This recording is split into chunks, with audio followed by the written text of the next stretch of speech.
पूरे स्वामी जी महाराज कहते हैं कि त्वामाम अनंति कवयः करुणामृताब्धे ज्ञान क्रिया भजन लभ्य अलभ्य अन्य ही। हे भगवान, बड़े बड़े कवि, बड़े बड़े विद्वान ये कहते हैं कि आप ज्ञान, कर्म और भक्ति इन तीन साधनों से मिलते हो। ज्ञान क्रिया भजन लभ्य अलभ्य अन्य ही, अन्य साधनों से आप नहीं मिलते हो। तो मेरा प्रश्न है आपसे, क्या प्रश्न है? बोले एतेन केन वरदोत्तर कोसलस्थाः। हे वरद, हे ठाकुर, इन साधनों में से कोसलवासी अयोध्या वासियों ने कौन सा साधन किया था जिस साधन से आपने उनको वैकुंठ पहुंचा दिया? एतेन केन वरदोत्तर कोसलस्थाः पूर्वम सदूर्वम भजंत ही जंतवस्त्वाम। दूरबा के सहित, अयोध्या की घास के सहित सबको आप वैकुंठ लेकर के चले गए। अयोध्या की घास ने कौन कर्म ज्ञान अनुष्ठान किया था? वहां के वृक्षों ने कौन से ऐसे अनुष्ठान किए थे? तो संपूर्ण अयोध्यावासी को भगवान अपने साथ ले गए। लेकिन ऐसी स्थिति में भी 5 लोग बच गए। कौन कौन नहीं गए? बोले एक विभीषण जी नहीं गए, और बोले एक हनुमान जी नहीं गए, और एक जामवंत जी नहीं गए, और एक द्विविद नहीं गए, और एक मयंद नहीं गए। इन 5 लोगों को भगवान साथ नहीं ले गए। अब 5 लोग भगवान के साथ नहीं गए। इतनी बड़ी वैकुंठ यात्रा भगवान की हो रही है, जिस वैकुंठ को प्राप्त करने के लिए बड़े बड़े योगी, अमलात्मा, महात्मा लोग साधन करते हैं, और अयोध्या की घास तक को वैकुंठ मिलने जा रहा है, और ऐसे अवसर पर ये 5 लोग वंचित हो गए। इन 5 लोगों को वैकुंठ नहीं मिला, ये वैकुंठ नहीं गए। कारण क्या था? बोले 5 के कारण अलग अलग थे। विभीषण जी को तो इसलिए भगवान लेकर के नहीं गए कि विभीषण भी कामना के कारण बंधन में पड़ चुके थे। कथा में मैंने निवेदन किया था कि विभीषण जी जब भगवान के पास आए थे तो उनके मन में कामना थी कि जैसे भगवान ने बाली को मार दिया, सुग्रीव को राज्य दे दिया, उसी प्रकार रावण को मार देंगे, लंका का राज्य मुझे मिल जाए। ये कामना लेकर के आए थे। और कछु प्रथम वासना रही, वासना थी। आते ही भगवान ने राज तिलक कर दिया और लंकेश बना दिया, और भगवान ने कहा जाओ 1 कल्प तक तुम राज्य भोगो, जब तक तुम्हारा मन न भर जाए तब तक राज्य भोगो। करहु कल्प भरी राज तुम, मम सुमिरऊ मन माही, पुनि मम धाम पाइयो जहां संत सब जाएं। फिर तब आप मेरे धाम चले आना। तो 1 कल्प तक विभीषण जी को राज्य करने का वरदान भगवान ने दे दिया। वो भी इसलिए दिया कि विभीषण जी की कामना थी। तो अपनी इस कामना के कारण वो वैकुंठ नहीं जा सके। आज भी लंका के राजा विभीषण हैं, लेकिन वो लंका नहीं जो लंका भारत के नक्शे में नीचे दिखाई पड़ती। वो तो सिंघल द्वीप है, उसका नाम सिंघल द्वीप है। वास्तविक लंका जो यक्षों की नगरी है, जहाँ पर वर्तमान में असुर लोग निवास करते हैं, वो नगरी दिव्य है। वहाँ मनुष्य की गति नहीं। वो समुद्र के अंदर 100 योजन की दूरी पर है, और वह मनुष्यों के आंखों से दिखने वाली भी नहीं है, वो दिव्यपुरी। तो आज भी वहां के राजा विभीषण जी महाराज 1 कल्प तक रहेंगे। तो विभीषण जी तो इस कारण से नहीं जा पाए क्योंकि उनके अंदर राज्य करने की कामना थी। हनुमान जी क्यों नहीं गए? बोले हनुमान जी के अंदर तो ऐसी कोई कामना नहीं थी, लेकिन हनुमान जी ने कहा, भगवान ने जब वैकुंठ की यात्रा की घोषणा की कि अब हम सब लोग चलेंगे, साकेत धाम चलना है, हनुमान जी को बुलाया और भगवान ने कहा, हनुमान अब यहाँ की लीला पूरी हो गई, अब तो वैकुंठ चलना है। हनुमान जी ने कहा, बहुत अच्छी बात है, हम भी चलेंगे, लेकिन एक बात बताओ प्रभु। बोले क्या? हनुमान जी ने कहा, प्रभु वैकुंठ में आपकी कथा कै बजे से होती है? 2 बजे से कि 3 बजे से? भगवान ने कहा, वैकुंठ में कथा? हनुमान जी ने कहा, वैकुंठ में आपकी कथा की टाइमिंग क्या है? 2 बजे से कि 3 बजे से कि 4 बजे से, कब होती? भगवान हंसने लगे। भगवान ने कहा, हनुमान वैकुंठ में मेरी कथा नहीं होती, वैकुंठ में तो मैं होता हूं। बोले आपकी कथा नहीं होती? बोले हाँ, वहां कथा नहीं होती, वहां तो मैं होता हूं। तो भगवान श्री प्रभु राम की इन बातों को सुनकर हनुमान जी ने विनम्रता पूर्वक कहा, प्रभु आज तक मैंने आपकी किसी आज्ञा का उल्लंघन नहीं किया, लेकिन आप क्षमा करें, मैं आपके साथ वैकुंठ नहीं जाऊंगा। भगवान ने कहा, वैकुंठ नहीं जाओगे? हनुमान जी ने कहा, वैकुंठ में आपकी कथा नहीं होती तो हम वहां जाके क्या करेंगे? हम तो कथा सुनने वाले हैं। कथा से इतना प्रेम हनुमान जी महाराज को, इसीलिए हनुमान चालीसा में पढ़ते हैं, रामचरित सुनबे को रसिया, राम लखन सीता मन बसिया। रामचरित सुनबे को रसिया, राम लखन सीता मन बसिया। राम लखन सीता मन बसिया। राम लखन सीता मन बसिया। हनुमान जी ने कहा प्रभु मैं वैकुंठ नहीं जाऊंगा। भगवान ने कहा अरे मैं तो वहां रहता हूं, मुझसे प्रेम नहीं। हनुमान जी ने कहा प्रभु आपसे तो बहुत प्रेम है, अगाध प्रेम है, मैं तो आपको भी चाहता हूं और आपकी कथा को भी चाहता हूं, लेकिन वैकुंठ में आप मिलोगे लेकिन आपकी कथा नहीं मिलेगी, और यहां मृत्युलोक में आपकी कथा भी मिलेगी और आप भी मिलोगे। हनुमान जी ने यही कहा आपकी कथा भी मिलेगी और आप भी मिलोगे। क्यों? बोले जहां आप रहते हो वहां आपकी कथा रहे ये कोई जरूरी नहीं, लेकिन आपकी कथा जहां रहती है वहां आप जरूर रहते हो, इसलिए जहां कथा रहेगी वहां रहे। भगवान की जहां कथा होती है भगवान वहीं निवास करते हैं। स्वयं भगवान कहते हैं नाहम बसामि वैकुंठे योगिनाम हृदयेन च मद भक्ताः यत्र गायन्ति तत्र तिष्ठामि नारद। हे नारद, मेरे भक्त जहां मेरा गुणगान करते हैं मैं वहीं निवास करता हूं। और भागवत के महात्म्य में तो आपने सुना ही था कि जब ज्ञान वैराग्य भक्ति सब मिल करके कीर्तन करने लगे, उस अलौकिक कीर्तन को देख करके भगवान प्रकट हुए और भगवान ने कहा वरदान मांगो। तो उन भक्तों ने यही वरदान मांगा कि हे प्रभु जहाँ कहीं आपके भक्त आपका गुणगान करें, आपकी कथा हो, भागवत की कथा हो, रामायण कथा हो, राम कथा हो, कृष्ण कथा हो, ऐसे अवसर पर जैसे आज आपने कृपा की है उसी प्रकार उन भक्तों पे भी आप सदा ऐसे ही कृपा करते रहना। यही वरदान मांगा उन भक्तों ने। तो भगवान की जहाँ कथा होती वहाँ भगवान रहते। तो हनुमान जी ने कहा प्रभु मैं तो यहीं रहूँगा और आपकी कथा श्रवण करूँगा। और जब इस पृथ्वी पर एक व्यक्ति, जब तक एक व्यक्ति भी आपकी कथा सुनाने वाला इस पृथ्वी पर रहेगा तब तक मैं इस पृथ्वी पर रहूँगा कथा सुनने के लिए। जहाँ वो कथा सुनाएगा मैं वहीं जा करके सुनूंगा। यहाँ तो लोग कथा स्थल में नहीं पहुँच पाते, कहते हैं मोबाइल से ही सुन लेंगे, है? लेकिन हनुमान जी महाराज बोले एक साथ 1 लाख नहीं 1 करोड़ जगहों पर राम जी की कथा हो रही हो तो हनुमान जी उतने रूप धारण करके उन जगहों पर जाकर के कथा श्रवण करते। क्या अद्भुत बात। यत्र यत्र रघुनाथ कीर्तनम तत्र तत्र कृतमस्तकांजलिम। इसका अर्थ यही है कि 1 लाख 1 करोड़ जगह पर भी अगर राम कथा हो रही है, भगवान की कथा, तो हनुमान जी सब कथाओं में पहुंच जाते हैं किसी न किसी रूप में और जाकर के कथा श्रवण करते। यत्र यत्र रघुनाथ कीर्तनम तत्र तत्र कृतमस्तकांजलिम वाष्पवारि परिपूर्ण लोचनम मारुतिम नमत राक्षसांतकम। तो हनुमान जी तो इसलिए रुक गए कि हमको कथा सुननी है, और जब तक कथा होगी तब तक हनुमान जी यहीं रहेंगे। और हनुमान जी को भगवान ने काम सौंप दिया। बोले ठीक है अगर तुम वैकुंठ नहीं चल रहे हो तो एक काम करो। बोले क्या?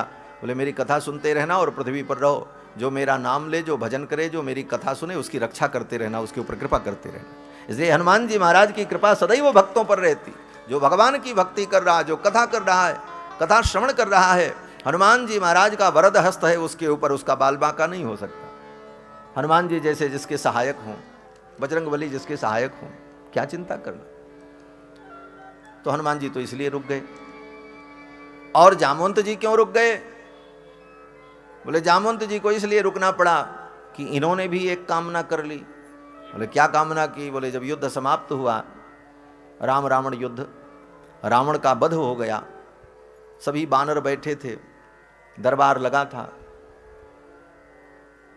तो भगवान ने उन बानरों से पूछा भाई तुम बताओ इस युद्ध में तुम्हारा क्या पराक्रम था? सब बानर अपने अपने पराक्रम का वर्णन करने लगे। किसी ने कहा उस राक्षस को तो हमने ऐसे मारा, उसने कहा उसको हमने ऐसे पटक करके मारा, सब अपनी अपनी बातें कह रहे थे। भगवान सुन सुन करके आनंदित हो रहे थे उन बानरों की वार्ता को। क्रम चलता रहा। जब जामवंत जी के पास क्रम पहुंचा तो जामवंत जी से भगवान ने पूछा जामवंत जी आपने अपना कोई संस्मरण नहीं सुनाया? जामवंत जी हंसने लगे। जामवंत जी ने कहा प्रभु मैं क्या सुनाऊं, इतने बड़े युद्ध में मुझे अपनी कला दिखाने का, अपनी शक्ति का प्रदर्शन करने का कोई मौका ही नहीं मिला, तो मैं क्या बताऊं। क्यों? जामवंत जी ने कहा महाराज इतने बड़े युद्ध में कोई वीर ऐसा था ही नहीं जो मेरे समकक्ष हो, जिससे मैं युद्ध कर सकूं। किससे मैं युद्ध करता? एक रावण था, रावण अगर मुझसे युद्ध करता तो मैं करता। और रावण आपका शत्रु, रावण के वध का यश, रावण के वध का यश आपको मिलना था, इसलिए मैंने रावण से युद्ध किया नहीं। तो मैं क्या बताऊं कि मैंने क्या कला दिखाई। हां अगर आप मेरी कला देखना चाहते हैं तो आपसे बड़ा वीर तो इस दुनिया में कोई नहीं है। जय जय महावीर महाधीर धौरेय। तो आप ही मुझसे युद्ध करो, दो दो हाथ हमारा आपका हो जाए तो मैं अपनी कला आपको दिखाऊं कि मेरे अंदर कितनी ताकत है और मैं कैसे युद्ध कर सकता हूं। भगवान श्री राम ने कहा, जामुन जी ये मेरा रामावतार है, मर्यादा पुरुषोत्तम का अवतार है। इस अवतार में लीला के लिए, सुख के लिए, मनोविनोद के लिए अपने से बड़ों के साथ मैं युद्ध करूं, ये मर्यादा नहीं। आप वृद्ध हैं और जामवंत जी त्रेता युग में बूढ़े थे।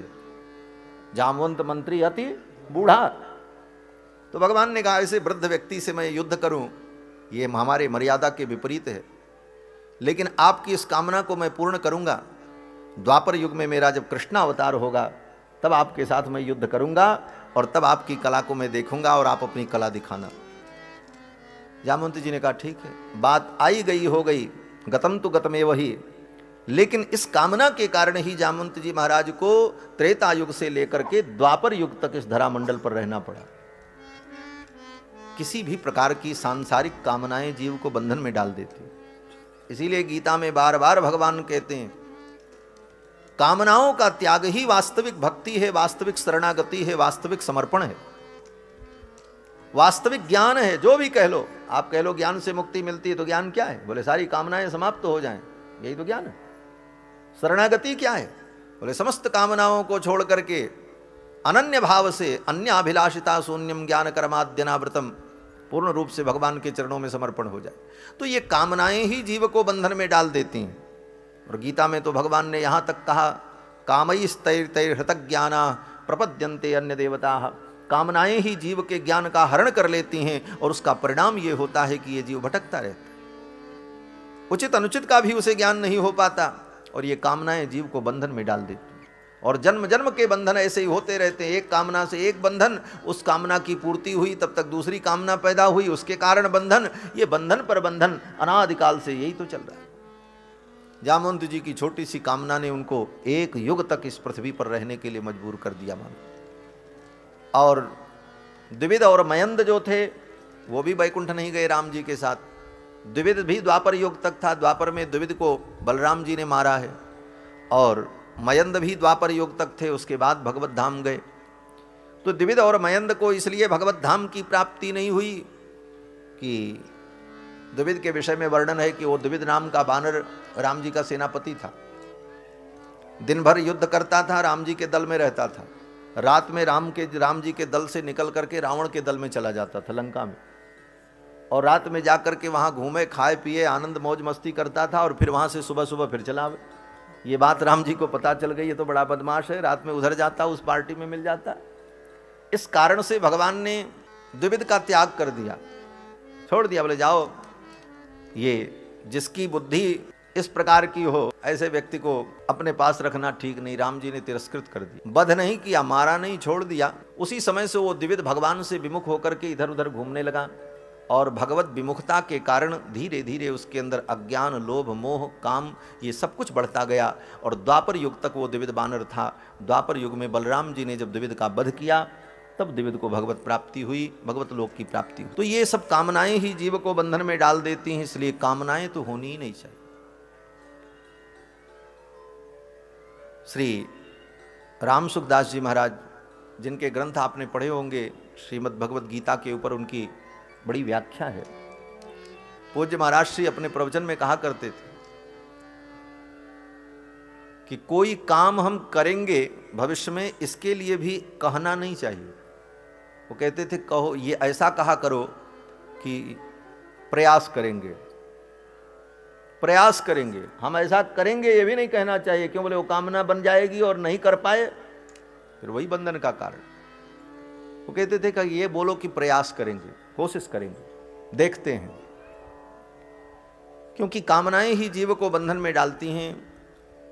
उसी कामना के कारण जामवंत जी महाराज आज तक रहे। भगवान ने कहा आज आपकी कामना पूर्ण हो गई। जामवंत जी बड़े प्रसन्न हुए, भगवान के चरणों में प्रणाम किया। भगवान ने कहा जामवंत जी, हम तो यहाँ आए हैं इस मणि के लिए, इस मणि के चोरी का आरोप मेरे ऊपर लगा है, इसी मणि के लिए मैं आया हूँ। तो जामवंत जी ने कहा प्रभु ये मणि तो आपको हम दे देंगे, लेकिन हमारी एक शर्त है बोले क्या शर्त है? जामवंत जी ने कहा प्रभु मेरी एक कन्या है जिसका नाम जाम्बवती है, और अब मैं भी वृद्ध हो चुका हूँ, इस बुढ़ापे में अपनी कन्या के लिए वर ढूंढने कहाँ जाऊँ? और वर ढूंढने अगर जाऊँ भी तो आपसे सुंदर वर कोई मिलेगा नहीं, और आप मेरे द्वार पर चल कर के आए हो। वर तो कन्या के द्वार पर चल कर के ही आता है, और आप आए हो तो मेरी प्रार्थना स्वीकार करो, मेरी कन्या जाम्बवती का आप पाणी ग्रहण कर लो, ये मणि मैं आपको दहेज में दे देता हूँ, दे दूंगा मैं मणि। भगवान ने कहा ठीक है कोई बात नहीं। ये भगवान श्री कृष्ण का दरबार इस मामले में बहुत उदार है, कोई भी आओ कोई रोक टोक नहीं। वो तो हमारे राम जी थोड़ा इस मामले में बड़े मर्यादित हैं। शूर्पणखा आई तो नाकई कान काट लिया हमारे, लेकिन कृष्ण भगवान बोले, ये कहते हैं कोई भी आओ, चाहे लंगड़ी आओ, लूली आओ, बंदर की बेटी आओ, चाहे भालू की बेटी आओ, कोई दिक्कत नहीं, आओ। कृष्ण भगवान के दरबार में किसी के लिए रोक नहीं। और ये भगवान का बड़ा कटु अनुभव भी रहा। कटु अनुभव ये था कि भगवान ने विचार किया कि देखो रामावतार में मैंने एक स्त्री का तिरस्कार किया। किसका? बोले शूर्पणखा का। बड़े भाव से बेचारी आई थी। हाँ, उसके भाव का अगर वर्णन करो तो उसका भाव तो बहुत ही पवित्र था, इसमें कोई दो राय नहीं। हाँ, कोई व्यक्ति भगवान को देखकर, उनके स्वरूप सौंदर्य को देखकर मोहित हो जाए और उनसे उसको प्रेम हो जाए तो ये तो बहुत अच्छी बात है, इसमें खराब ही क्या। गोपियों ने भी तो यही प्रेम किया। अगर भगवान के सौंदर्य को देख करके शूर्पणखा पागल हो गई और वो कहती है कि तोसम पुरुष न मौसम नारी, यह संजोग विधि रचा बिचारी, तो उस बिचारी की इस बात में दम है। कहती ठीक बात है, अरे भगवान को देख करके कोई मोहित हो जाए तो ये अच्छी बात है।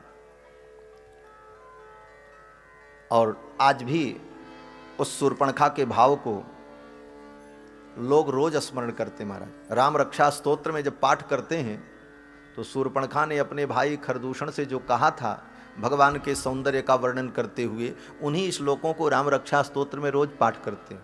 तरुणौ रूप संपन्नौ सुकुमारौ महाबलौ पुंडरीक विशालाक्षौ चीर कृष्णाधिनाम्बरौ फलमूलासनौ दान्तौ तापसौ ब्रह्मचारिणौ। शूर्पणखा जब खरदूषण के पास पहुंची तो यही कहा कि जिसने मेरा नाक कान काटा वो बड़े सुंदर हैं। हाँ, तरुणौ बड़े जवान हैं, सुकुमारौ बड़े सुकुमार हैं।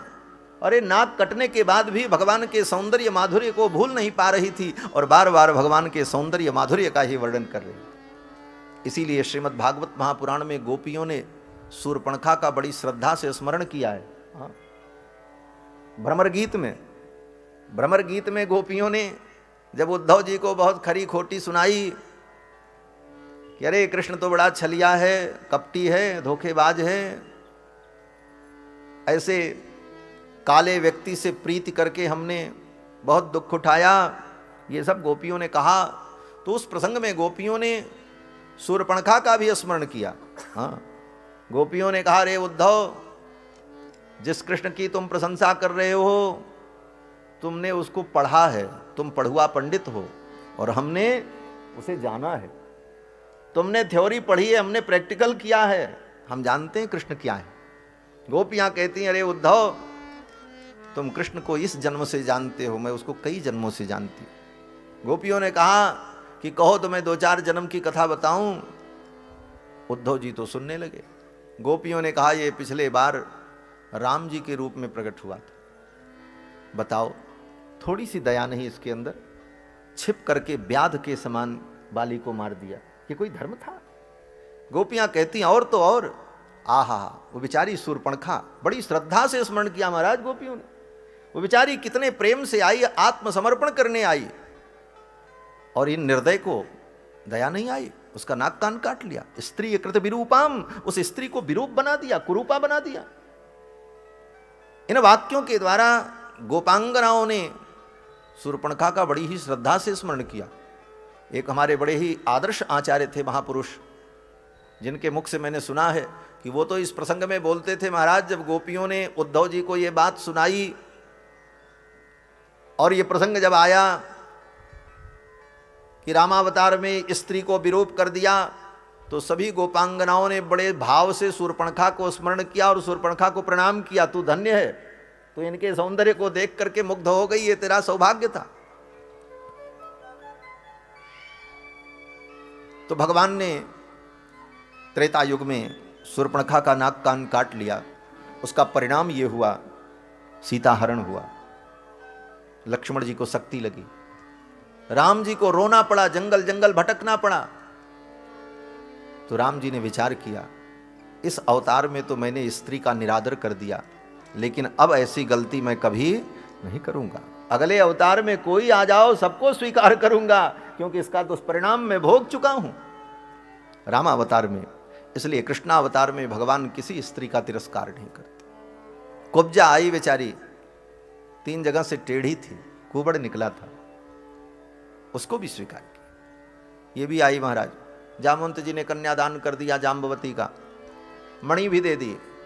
अब जामवंत जी की बेटी को लेकर के चले भगवान द्वारिका के लिए। अब ऐसे तो जामवंत जी महाराज देवतुल्य हैं, उनका शरीर केवल रीछ के समान है, बाकी संस्कार मनुष्यों से भी उत्तम है। वो वस्त्र धारण करते हैं, यज्ञोपवीत धारण करते हैं, त्रिकाल संध्या करते हैं, संस्कृत भाषा में, मानवी भाषा में वार्ता करते हैं, वेद शास्त्र के समस्त धर्मों का बोध है, वो केवल देखने में रीक्ष है। उसी प्रकार हनुमान जी महाराज, सुग्रीव, अंगद, ये सब बानर जो हैं, ये बानर ऐसे बानर नहीं जो बानर आज घूमते हैं। ये बानर केवल बानर की आकृति इनकी है, ये देवता हैं, वस्त्र धारण करते हैं, जन्मजात इनके अंदर दिव्य सिद्धियां होती हैं, चमत्कार होते हैं। ये अलग एक विलक्षण जाति है, देव जाति, उपदेव जाति इसको कहा जाता है। वो केवल राम जी की लीला में सहयोग करने के लिए उस काल में वो जाति प्रकट हुई थी। ब्रह्मा जी के आदेश से देवताओं ने उन रूपों में अवतार लिया था। वो कोई ऐसे वैसे बंदर भालू नहीं थे। तो जामवंत जी महाराज की जो बेटी, वो दिव्य देवी के समान थी। ऐसा नहीं था कि वो भालू की आकृति में थी, लेकिन भक्तों के बड़े भाव होते हैं। एक भक्त कहते थे कि भालू की बेटी तो भालू ही होती। तो जामवंती जो थी, वो जाम्बवती जी भालू के ही समान थी। भगवान लेकर के तो चले, लेकिन फिर सोचने लगे अब द्वारिकापुरी लेकर के जाएंगे, लोग क्या कहेंगे, कहाँ से जंगली भालू पकड़ करके ले आए भालू की बेटी। तो भगवान ने कहा जाम्बवती से, अपना पीताम्बर दिया, कहा लो इसको ओढ़ लो, और मैं जो कहता हूं वैसे वैसे करना। बोले ठीक। जाम्बवती जी को लेकर के जब द्वारिका आए तो भगवान ने कहा अर्धरात्रि में हम लोग महल में चलेंगे, और जैसे ही महल में घुसेंगे, दाहिने हाथ एक कक्ष है, महल में प्रवेश करते ही दाहिने हाथ पर एक कक्ष है, आप उस कक्ष में चली जाना और भीतर से जाकर के कक्ष को बंद कर लेना। कोई कितना भी कहे तो दरवाजा मत खोलना, जब मैं कहूंगा तब खोलना। जाम्बवती ने कहा ठीक। अब जाम्बवती को अपना पीताम्बर उड़ा करके भगवान लेकर के आए। जब द्वारिका में प्रवेश किया रात्रि के 12 बजे, सब लोग तो सो गए थे। रुक्मिणी जी को नींद नहीं आ रही थी। 28 दिन हो गए प्रभु गए हैं, अभी आए नहीं, कहाँ होंगे। आंगन में वो टहल रही थी, तब तक भगवान जाम्बवती को लेकर के पहुंचे। तो जाम्बवती को तो पहले ही सिखा रखा था कि भीतर जाते ही बगल वाले कक्ष में चली जाना और बंद कर लेना। अब वो पीताम्बर ओढ़े हुए थी और फट से भीतर गई और कक्ष को बंद किया। रुक्मिणी जी ने हल्का सा देखा कोई आया है साथ में, और इधर कक्ष में गया, वो भी पीताम्बर ओढ़े। उसका घूंघट दिख रहा था, कोई महिला जैसी दिख रही थी। दौड़ी दौड़ी रुक्मिणी जी आई, भगवान के चरणों में प्रणाम किया, कहा द्वारिकाधीश आप सकुशल तो हैं? भगवान ने कहा सब ठीक है। रुक्मिणी जी ने कहा प्रभु आपके साथ कोई और आया है? भगवान ने कहा हाँ। बोले कौन है? भगवान ने कहा एक देवी हैं, मैं उनको लेके आया हूं। रुक्मिणी जी ने कहा मेरी सवत तो लाए हो क्या? वो तो अंदाजा लगी जाता है। रुक्मिणी जी ने कहा मेरी सवत लाए हो? बोले अभी यही समझ लो, और मैं कर भी क्या सकता हूं। रुक्मिणी जी ने कहा तो जरा मैं भी देखूं कि मेरे नाथ ने जिसको पसंद किया है वो कितनी सौभाग्यशालिनी होगी, साधारण तो नहीं हो सकती, मैं भी देखूं।